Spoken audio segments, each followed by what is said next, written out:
আমাৰ ঘৰত ভালতো অলপ খালি কষ্ট হয় বহুত ভাল দৰব লাগে বহুত ভাঙা ঘৰত কেনে হেন জানানা মানুহ লাগে দুটা তিনটা লাগে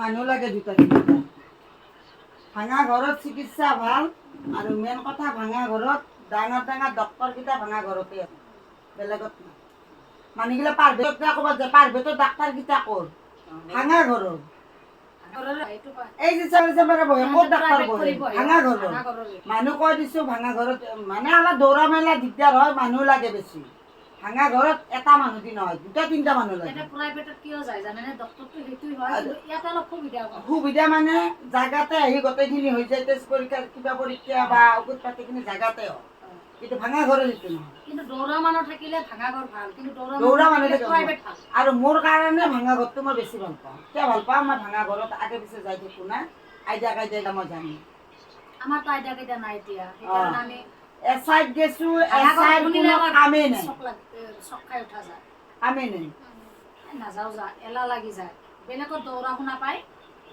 তাৰমানে নাই না এনেকৈ চিনা জানা নাই না কোনো মোৰ মইনাৰ যেতিয়া সৰুতে অসুখ হৈছিল না সৰুতে যেতিয়া অসুখ হৈছিল এতিয়া ক্লাছ 5ত নেকি ক্লাছ 4ত এখানিৰ পৰা তাই তত নাই এই ডাক্তৰে এনেকৈ লাঠি দিলা পেচাব কৰা লাগিলে তাক এনেকৈ দাঙি পেচাব কৰা হাগা লাগিলে তাক দাঙি হাগা এনেকুৱা লাষ্টত একদিন জ্বৰ উঠিল টেবলেট খুৱাই দিওঁতে না টেবলেট খুৱাই দিওঁতে জ্বৰ উঠিল জ্বৰ যেতিয়া জ্বৰ উঠাওঁতে তাই কঁপি কঁপি জ্বৰ উঠিল উঠাওঁতে মুখেদি গভৰি বাঢ়িব মই ভাবিলোঁ কি আপিটো গেল পেলু হৈছিলোঁ এখন পাইছোঁ বহুত নহয় নহয় এই স্কুলত খুন্দা খাইছে এখানি জেগা সেয়ে তাৰমানে শুনি তাৰে পিছতে ৰিলিজ দিলা ডাক্তৰে কৈছে কি ইয়াতে চিকিৎসা নহ'ব বাহিৰত নিব লাগিব কলা সেনকে মই কান্দি কাটি হুলস্থুল বাপেকে কাণে আগফালে মই কাণো আগফালে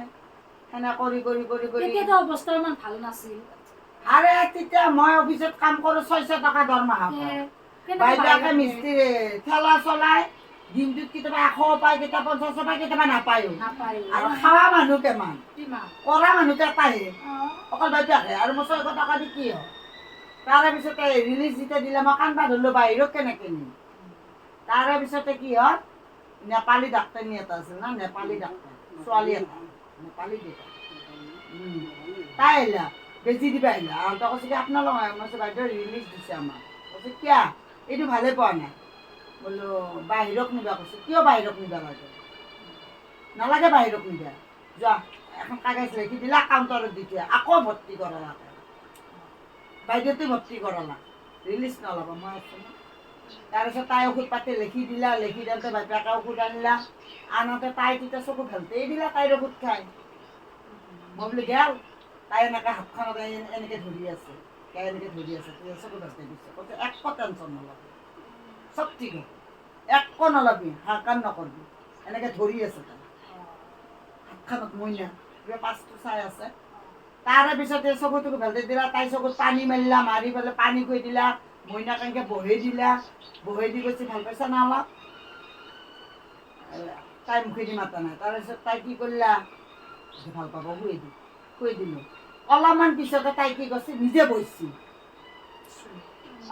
যি ছোৱালীক আমি দুটা তিনিটা দাঙি উঠাওঁ তাই মানে শকত আছিল না যি ছোৱালী মই দুটা তিনিটা দাঙি উঠাওঁ তাই নিজে বহিলা বহি উঠি তাৰে পিছত কি হ'ল তাই কৈছে মই মায়ে পেচাব কৰিব যাওঁ মাজু আৰু মই এনেকৈ ধৰিলোঁ ঘৰতে কৈছে এৰি দিছোঁ মায়ে মোক এৰি দিলোঁ টক টকে তাই নিজে খোজকাঢ়ি গ'ল নিজে পেচাব কৰি আহিলে ভালে পালা তেনেহ'লে বাহিৰত নিব লগা তাই অলৰেডি ভাল আৰু মই কৈছোঁ মায়ে তই ভাল পাইছা কৈছে মায়ে মই কমপ্লিট ভাল পাইছোঁ যে আৰু ডাক্তৰনীটো অলপ দেৰিকৈ আহিলা কৈছে মইনা কেনেকুৱা ক'বা মই তাই কৈছে আণ্টি মই ভাল পাইছোঁ আৰু বাহিৰত নিব নালাগে ঔষধ কেইটামান লিখি দিলা যেতিয়া চকুটো বেলতাই দিছিল তেতিয়া ভয় খাই গৈছিল মই মৰা বুলি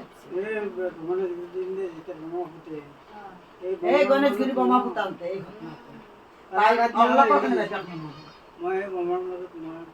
ৱাল পাৰ হৈ পেলাই গৈছে মই আহি নলনীৰ বাট পাইছোঁ মই নাপাওঁ ইমান অকলে কষ্ট কৰি কৰি কৰি কৰি মই চলি যাম অকলে। তেতিয়াও যদি মৰিল হয় তেতিয়া মনটো কৈছা ইমান কষ্ট ডাঙৰ দীঘল কৰিছোঁ। মৰাৰ পৰা উঠিছিল মানে ভালে দিন জীয়াই থাকিব লাগিছিল ন।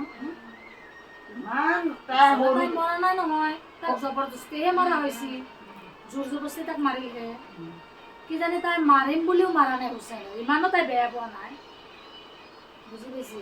কিন্তু কথাটো হ'ল কিবা কাৰণে তাৰমানে মাৰবা যাওঁতে বেয়া জেগাত পৰি গ'ল, বেচেৰিটো একদম গুচি গ'ল। আল্লাহৰে হুকুমত আয়ো ইমান আছিল তাৰ। আয়সে আছিলে সেইটো ভাবিব লাগে। কি বস্তু? তাই প্ৰথমতে মৰম কৰা নাছিল ন, তাক ভাল পাই কিনে তাই বিয়া পাতিছিল। তাই মৰমটো আছিল বুলিতো ভাল পাই কিনে তাই বিয়া পাতিছিল। আল্লাহৰে হুকুম যেতিয়া মানুহ চব ছয়টাৰ আল্লাহৰ ঘৰত উঠে তেতিয়া মাথাটো তাই কাম কিবা নকৰে। তাৰমানে আৰু মাৰি থাকাতে কিবা বেয়া জেগাত পৰি গ'ল, একদম তাৰ জীৱনটো শেষ হৈ গ'ল।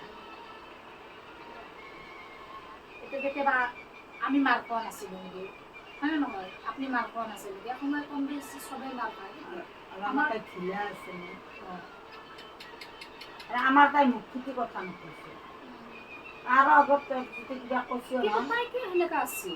কাৰো আগতে কথা নকয় আৰু কাৰো লগত কাজিয়াও হিনিৰ নকৰিছিল। নিচিনা আছিল অলপ ন, গম্ভীৰ গহীৰ। কাৰো লগত তাই কাজিয়া পেচাল এই পাহাৰত ডাঙৰ হৈ গৈছে পিছে এনেকে দেখা নাই। কালি দাহঁতে লাগ পাইছিলি না মইনা? কিয় লাগ নাপাওঁ? লাগ পাইছা সৰুতে লাগ পাইছা। আৰু এখিনি অঞ্চলৰ মানুহে ক'ব নোৱাৰে যে মইনাই কাৰোবাৰ লগত কাজিয়া মই কাজিয়া কৰিব গ'লে কয় মই কাজিয়া নকৰিবিচোন। মই যদি কওঁ তাহাঁতক নামাতবি, তই বেছিকে মাতে, তই লাগছে মই লাগা নাই। হুছেইনে যে ইমান তাৰমানে তাই ভাল ঘৰত বিয়া হৈছিল, তাৰ সেইটো লেভেল কেতিয়াও নাছিল। তাই বিয়া হোৱাৰ পিছতহে ইহঁতৰ দিনটো ঘূৰিলা, আগতেতো ইহঁতে ইমান ধনী নাছিল। এই আমাৰ মইনাক বিয়া কৰা দুখীয়া আছিল। অঁ, কিন্তু তাৰ অহংকাৰ হোৱা নাছিল। ইমান দূৰৰ পৰা দেখা পালে, অ' মাহী এইটো মই, এনেকা তাই মাত দিছিল। চম্পকে মাতে। একদিন এইটো আপোনাৰ ক'ত গ'লো, এই গ্ল'বেল হস্পিটেলত গ'লো।